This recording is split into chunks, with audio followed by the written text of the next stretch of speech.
నమస్తే, welcome to six JVR భక్తి. గురుగారు, ఇంతకు ముందు వీడియోలో సప్తముఖి రుద్రాక్ష గురించి తెలియజేశారు. మరి అష్టముఖి రుద్రాక్ష అసలు ఎవరు ధరించవచ్చు, ప్రయోజనాలు ఏంటి అంటారు? అష్టముఖి రుద్రాక్షల వలన ఏమిటి ప్రయోజనము, అవి ధరిస్తే ఏమిటి అనేటువంటిది, లేదా వాటికి పూజ చేసుకుంటే ఏమిటి.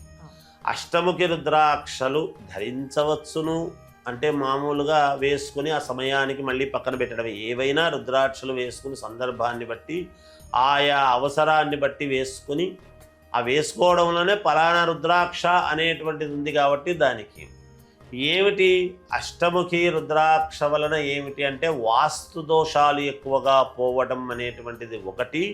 తర్వాత ధనము మనకు రావటానికి అనుకూలము, ఇంట్లో మానసికమైనటువంటి ప్రశాంతత ఏర్పడటము, మనకు రావాల్సినటువంటి ధనము శీఘ్రముగా రావటానికిను అన్ని రకాల అనుకూలవంతముగా ఉంటుందిగాక ఈ అష్టముఖి రుద్రాక్ష అనేటువంటి దాని వలన. అది పూజ చేసుకోవచ్చును, లేదా మెడలో వేసుకుని పూజ చేసుకుని మళ్ళీ దేవుడి దగ్గర పెట్టవచ్చును, ఇలా చేసుకునవచ్చు.